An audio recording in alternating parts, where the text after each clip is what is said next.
안녕하십니까, 이장석입니다. 25번째 시간에 시작하는 고투마켓, 이건 좀 생소한 용어로 받아들일 분이 많으리라고 생각합니다.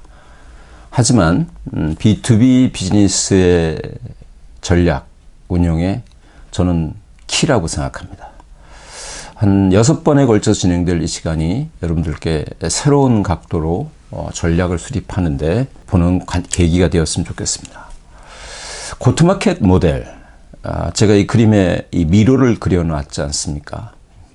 B2B 비즈니스의 미로 찾기, 고객까지 가는 길을 찾는 정말 어려운 험난한 길입니다.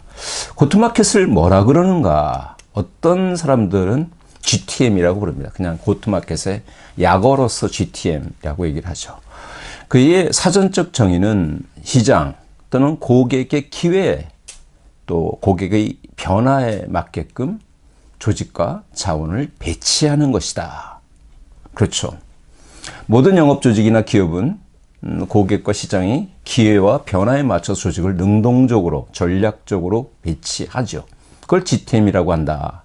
그리고 또 하나, 그러고 난 뒤에 그 시장까지, 시장이라 하면 대형 고객, 소형 고객, 산업별 고객, 특정 세그먼트, 세분화된 시장까지 가는 경로를 그리는 것을 RTM이라고 한다.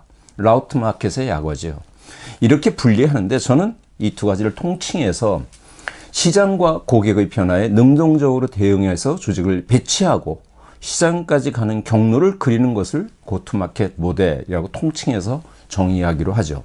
다시 말씀드리면 시장과 고객의 변화와 니즈에 맞춰서 조직을 배치하고 고객까지 가진 경로를 그리는 것, 이건 단절돼서가 아니라 연결되는 일이다. 그래서 저는 고투마켓이라고 얘기하고 오늘부터 설명드리고자 합니다. 어떤 분들은 어떤 조직에서는, 어떤 회사는 카바리지 모델이라고 얘기를 합니다. 시장을 어떻게 커버할 것인가라는 그런 모델을 그린다. 그래서 카바리지 모델을 그린다라고 얘기하기도 하고, 어떤 회사들은 그냥 단순하게 파트너 전략, 채널 전략이라고 얘기를 하기도 합니다. 마케팅에서는 전에 우리가 마케팅의 하나의 프로페셔널로서 존재했었지만 디스트리뷰터 채널 매니지먼트라고 해서 DCM이라고 얘기하기도 하죠. 부르는 용어는 다양합니다. 하지만 어떻든 저와 오늘 6주 동안 논의될 이 고투마켓 모델은 그냥 한국말로 시장 접근 전략이다. 저는 그렇게 용이합니다. 다시 말씀드리면 우리의 영업 조직과 우리의 제품을 포함한 모든 자원이 시장이 어떻게 접근하는 것을 논의하는 것이다. 매우 중요한 얘기죠. 자, 잠깐 우리 B2C를 들여다볼까요? B2C의 흔히 4P 전략, 5P 전략 얘기하죠. 제품을 얘기하고, 프라이스를 얘기하고, 마케팅, 홍보, 프로모션을 얘기하고, 마지막에 뭘 얘기합니까? 프레이스를 얘기하죠. B2C에서는 이 프레이스 전략이 매우 중요합니다. 흔히 넬슨의 8가지 입지 전략이라는 게 있지요. 여러분들이 어떤 가게, 치킨 가게를 여시거나, 또는 호프집을 여시거나, 또는 음식점을 열 때 항상 고민하는 게 뭡니까? 입지 전략이죠. 여러 가지 요소들을 분석하지 않습니까? 다니는 고객이 많이 다니고 있느냐, 경쟁이 기존 다른 점포가 있는가 없는가, 성장할 수 있는 것인가 없는 건가, 우리가 차별할 여러 가지, 넬슨을 그걸 8가지 법칙으로 했죠. B2C에서는 어떤 전략을 구가할 때 항상 중요시 여기는 요소입니다. 이제는 더군다나 채널 각도에서 B2C는 어떻게 합니까? 과거에는 멀티 채널이라는 용어를 썼었죠. 고객한테 접근하는 경로를 다양하게 그렸죠. 대면 접근 방법, 텔레세일즈를 하든 마케팅을 하든 소셜을 하든 이렇게 다양한 채널들을 했는데 이제는 뭡니까? 그거는 고객한테 가는 길만 그려놓은 거고 옴니 채널이라고 해서 고객한테 어떻게 이러한 모든 채널들을 유기적으로 결합하고 분석하면서 접근할 것인가는 옴니 채널 개념까지 가 있죠. 이게 B2C는 참 프레이스 전략이 고도화되어 있다고 저는 생각합니다. 우리는 어떻습니까? B2B는. B2B를 제가 첫 방송에서 뭐라고 얘기했습니까? 찾아가는 비즈니스라고 했습니다. B2C는 마케팅과 홍보에 의해서 입지를 정해놓고 점포를 열어놓으면 고객이 찾아옵니다. 온라인이든 오프라인이든. B2B는 어떻습니까? 끝없이 고객을 찾아가야 합니다. 여러분 지금 새롭게 처음 가는 곳이 있다면 제일 먼저 할 일이 뭐겠습니까? 내비게이션을 켜죠. 내비게이션도 한 개만 킵니까? 제가 그림을 2개를 넣었으면 차에 있는 내비게이션을 쓰기도 하고 그 옆에 전화기를 켜기도 하고 또 다른 일행의 전화기를 켜서 비교하면서 가지 않습니까? B2B 비즈니스가 찾아가는 비즈니스라고 하는데 과연 우리의 내비게이션을 킵니까? 여러분들은 좋은 훌륭한 제품을 가지고 있고 조직을 갖고 있고 전략을 갖고 있는데 과연 여러분들은 찾아가는 전략을 수립합니까?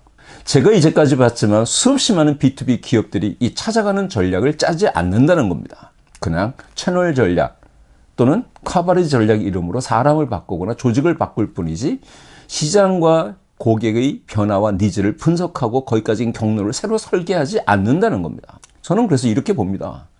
B2C는 4P가 굉장히 균형적으로 되어 있죠. 프로덕트 전략, 프라이스 전략, 프로모션 전략, 프레이스 전략이 균형적으로 잡혀 있는데 B2B는 제품 전략 엄청 중요하게 생각하죠. 가격 전략 엄청 중요하게 생각하죠. 프로모션 굉장히 중요하게 생각하죠. 그럼 프레이스 전략? 굉장히 우습게 생각하죠.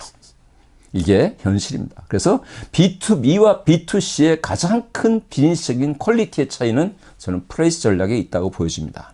그게 오늘 여러분들과 시작하는 고트마켓 전략, 시장 접근 전략의 핵심이라고 생각하면서 시작하고자 합니다. 멕시코의 난민들이 미국에 와서 흔히 어디로 갈까 헤매는 돈데보이 화면을 제가 띄웠습니다만, 제가 지금부터 오늘 여러분들과 시장 접근 전략의 3가지 원칙이라고 얘기했지만 3가지 명제를 좀 공유하고 시작하고자 합니다. 여러분, 화장품 회사를 한번 생각해 보시죠.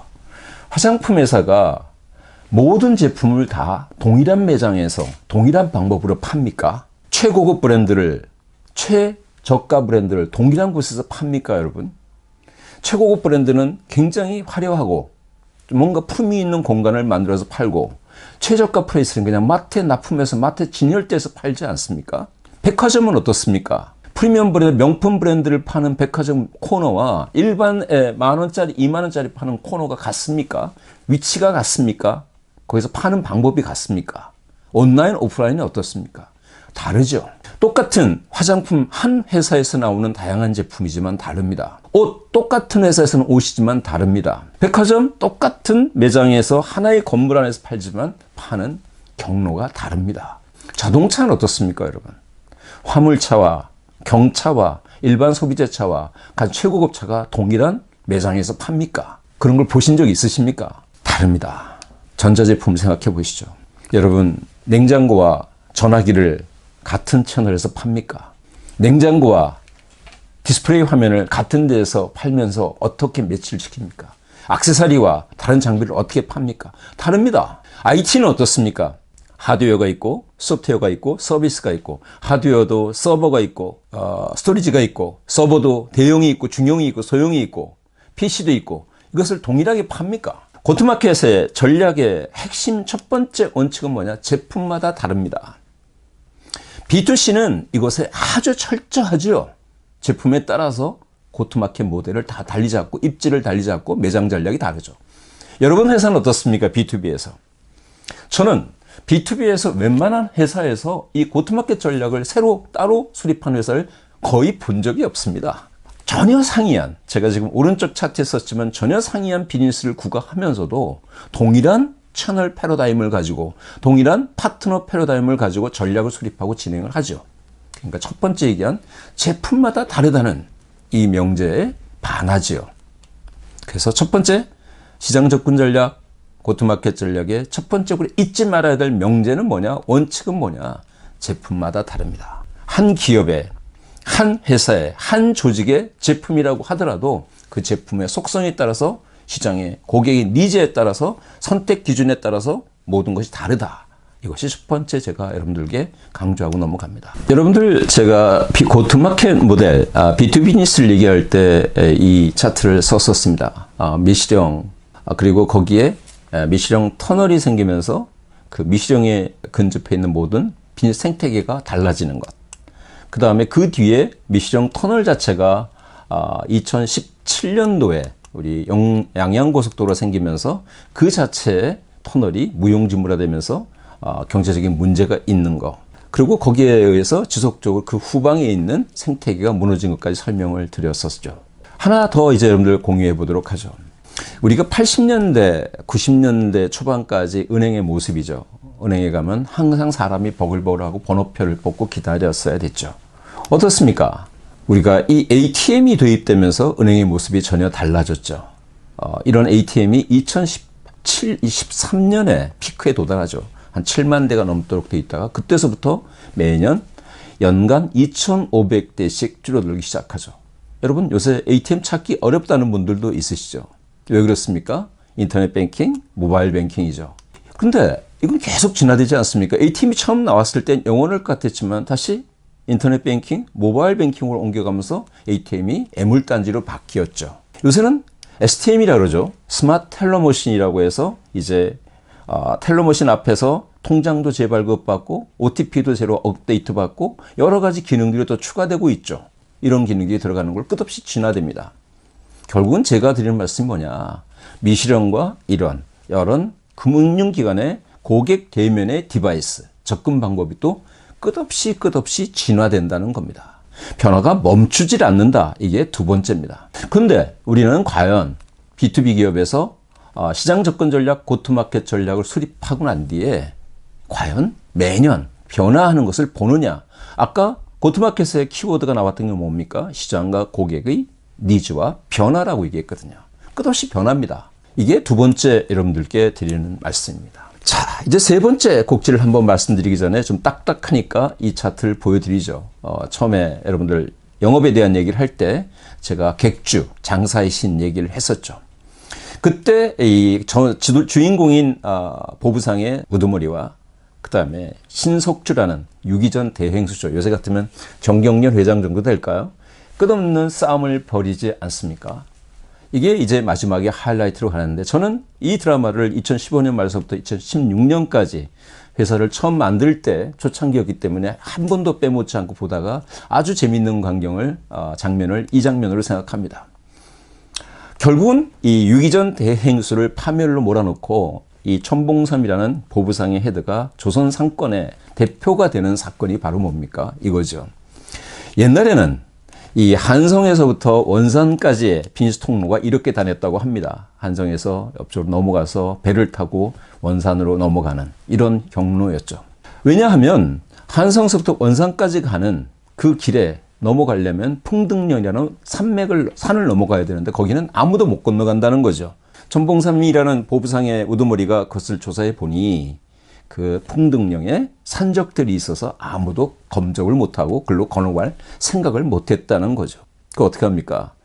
자기가 침투해서 파악해 보니까 그 우두머리와 결국은 신석주라는 유기전 대행수 간의 결탁이 있다는 걸 알게 되죠. 이 유기전 대행수는 자기가 이동하는 물량들은 전부 원산과 한성을 이 경로를 통해서 빨리 이동시키고 다시 말씀드리면 가격이 엄청 싸게 이동시키고 나머지 모든 다른 물품의 이동은 이렇게 해상으로 이동시키게 함으로써 거기서 불법적인 이권을 얻었다는 거죠. 결국 이걸 발견하고 천봉삼은 이 신석주가 매수한 산적대를 잡고 난 뒤에 드디어 이 신석주 대행수를 찾아가게 되죠. 이때 놀란 신석주가 한 대사가 이거죠. 내가 니네 아버지가 했던 객주를 다 돌려주겠다. 유기전에 한 영역을 주겠다라고 하죠. 그렇지만 천봉삼이 한 유명한 대사가 이거죠. 나는 우리 모든 보부상에게 통발을 띄웠다. 지금부터는 한양서부터 원산까지 가는 빈스 경로가 열렸으니까 누구든지 다녀야 된다. 빈스 경로는 모두에게 열려 있는 것이다 라는 얘기죠. 이게 뭘 얘기합니까? 빈스 라우트를 얘기하죠. 게임이 바뀌죠. 저는 세 번째 여러분들과 얘기하면 또 다른 옛날 얘기를 했다면 요새 얘기를 하자면 여러분들 모든 빈스의 변화를 한번 보시도록 하시죠. 90년대까지 2000년이 인터넷 시대가 오기 전까지 모든 매체는 매스미디어 전통적인 신문사와 방송국이 시장을 주도했었죠. 그 다음에 결국은 포털을 중심으로 한 기업들이 나서기 시작하고 이제는 동영상까지 IT의 진화에 의해서 동영상까지 자유롭게 유통되는 시대로 바뀌었죠. 수없이 많은 시장의 리더들이 변화해 오지 않습니까? 게임의 리더들이 바뀌죠. 다시 말씀드리면 이것도 뭡니까? 결국은 옛날에는 오프라인으로 고객과 접점을 갖고 있다가 또는 원웨이로 고객과 소통하던 시대에서 쌍방으로 소통을 하기 시작하고 1대 N과 N이 서로 소통하는 시대로 바뀌면서 비즈니스 경로가 바뀌게 되는 거죠. 저는 똑같다고 보여집니다. 아까 우리 객주라는 19세기 후반을 배경으로 했던 이때 나왔던 비즈니스 경로와 지금 21세기, 앞으로 22세기, 23세기에도 비즈니스 경로의 게임에 의해서는 바뀐다. 여러분 가장 대표적인 것이 아마존과 반센 노블 아닙니까? 그렇죠? 조그만 인터넷 서점으로 시작해서 대형 서점과 싸운 아마존과 반센노블의 게임이 뭐라고 보십니까? 결국은 비즈니스 경로의 게임이죠. 아마존이 반센노블을 이기려고 누가 생각했겠습니까? 90년대 후반까지요. 그렇죠? 그렇지만 상상을 뛰어넘죠. 또 하나 여러분들께 얘기하면 이제 아마존이 과연 서점입니까? 서킷 시티라는 베스트바이와 양쌍백을 자랑하던 전자유통회사가 2009년에 파산을 하죠.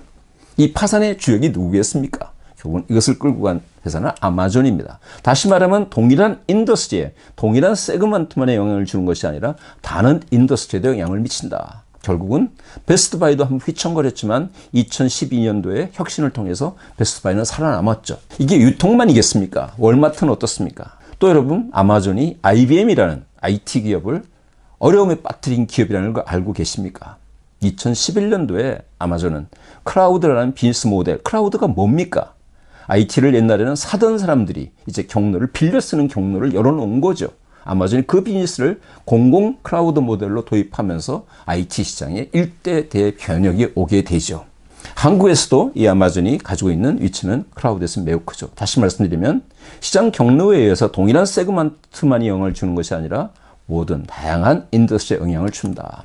세 번째 제가 드린 말씀은 아까 보부상 천봉상과 신석주라는 유기전 대행수의 게임이 바뀐 것. 우리가 이제까지 한 20년 동안 목도해왔던 수없이 많은 인더스트리의 변화, 그 다음에 지금 아마존을 중심으로 해서 보는 비즈니스 생태계의 변화, 이것들이 뭡니까? 비즈니스 경로에 의해서 시장의 판이 뒤집힌다. 이게 고투마켓의 무서운 면이죠. 제가 세일즈 마스터에 가장 아쉬운 부분이 있다면 거의 시장 접근 전략을 좀 분량 있게 원고를 썼습니다만은 책의 분량을 고려해서 약간 축약돼 있는 면이 있습니다. 그래서 이번에 유튜브를 통해서 조금 더 보완된 내용들을 많이 얘기를 나누고자 합니다. 다시 한번 리캡을 하자면 시장 접근 전략을 다음 주서부터 이제 문제점과 앞으로 어떻게 갈 것이라는 것을 얘기하겠지만 우리가 지금부터 잊지 말아야 될 것은 뭐냐? 시장 접근 전략의 3대 원칙, 명제를 잊지 말자라는 얘기입니다. 첫 번째 뭐라 그랬습니까? 동일한 회사, 동일한 조직, 동일한 건물 안에 있다고 하더라도 제품에 따라서, 제품의 속성에 따라서, 고객 니즈에 따라서, 변화에 따라서 모든 경로가 다르다. 동일하지 않다라는 것을 말씀드렸고, 두 번째, 고투마켓 모델은 시장 접근 전략은 지속적으로 진화되고 바뀐다. 오늘의 시장 접근 전략이 내일의 시장 접근 전략이 절대 아니다. 미시령 옛길이 터널로 바뀌고 그 터널, 미시령 터널을 다니던 차들이 양양고속도로가 생기면 다른 데로 간다라는 거죠. 창고에서 기다리던 고객들이 ATM으로 접점을 유지하다가 인터넷 뱅킹으로 갔다 모바일로 갔다 그것을 또다시 진화시키는 또 다른 모델로 스마트 텔러 머신으로 간다. 끝없이 변화한다는 거죠.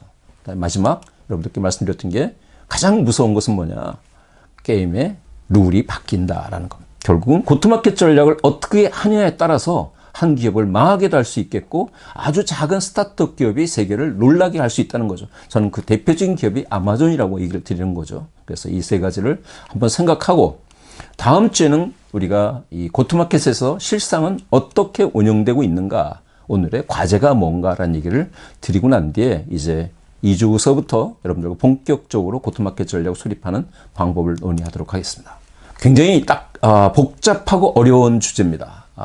그렇지만 제가 자신 있게 말씀드리는 것은 B2B 비즈니스를 책임지고 있는 리더, 여기 계신 CEO분들이나 많은 CXO분들이 이 부분만을 바꿔도 우리가 동일한 제품, 동일한 조직, 동일한 역량을 갖고 있어도 전혀 다른 성과를 낼 수 있는 매우 중요한 요소라는 말씀을 드리고 오늘 마무리하도록 하겠습니다. 수고하셨습니다.